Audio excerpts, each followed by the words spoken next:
Extreme weather is sweeping across many parts of the country this summer, wreaking havoc and causing destruction for homeowners. These natural disasters are key factors driving up insurance rates, but not the only ones. Threats from natural disasters rage from coast to coast every year. And all of a sudden the tornado formed and it just dropped on us. It came out of nowhere. Data shows the frequency and intensity of extreme weather events getting worse.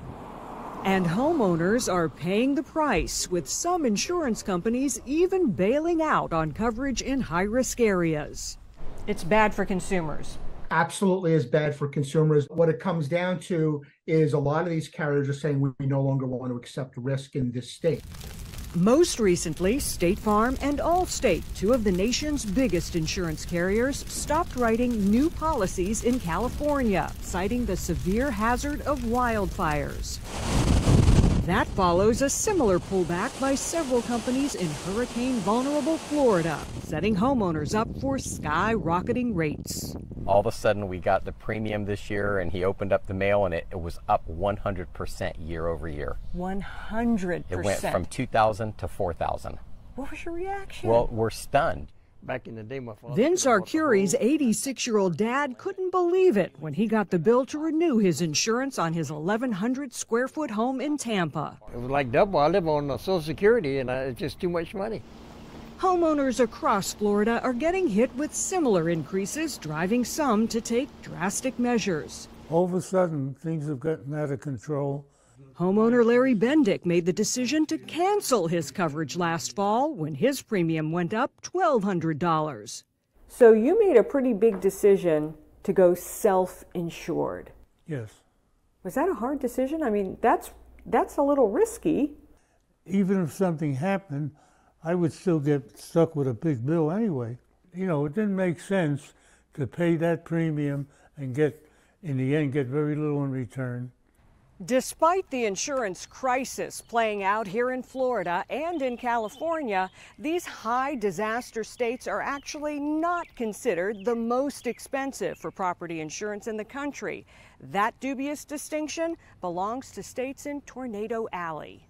Oklahoma tops the insurance.com list as worst for most expensive rates, with an average annual premium of about $5,300, followed by Kansas and Nebraska. Florida actually ranks in the middle based on private insurance rates, and California was among the lowest at just under $1,400. But the Insurance Information Institute says that's because California regulations cap what insurance companies can charge. Insurance just doesn't work that way. If insurance companies cannot charge the correct rates for the risks they write, they're not going to stay in that market. Taking into account shrinking coverage options in addition to cost, the Insurance Information Institute ranks California as one of the 5 worst states and puts Florida at the top of the list. We've never seen anything like this. He blames insurance fraud and lawsuits for driving many companies to limit or pull out of the Sunshine State, forcing a record number of homeowners into Citizens Insurance, the state-backed insurer of last resort. The state-backed insurer is also the largest insurer, more than 15% market share, because you can't find coverage with a private insurer. Hey, Judy. It's all left lifelong Floridians like the Arcuris wondering whether Florida has become unaffordable for the average homeowner. If you'd like to see the average cost of homeowners insurance where you live and where your state ranks, just head over to SpotlightInvestigates.com. We'll have a breakdown for you in the article when you click on this story. I'm Angie Moreschi for Spotlight on America. Hi, I'm National Investigative Correspondent Angie Moreschi. Thanks for watching Spotlight on America on YouTube. If you enjoy our investigative reports, please consider subscribing to our channel. And if you have a tip for a future investigation, we want to hear from you. Just send your idea to spotlight@sbgtv.com. And we'll see you next time.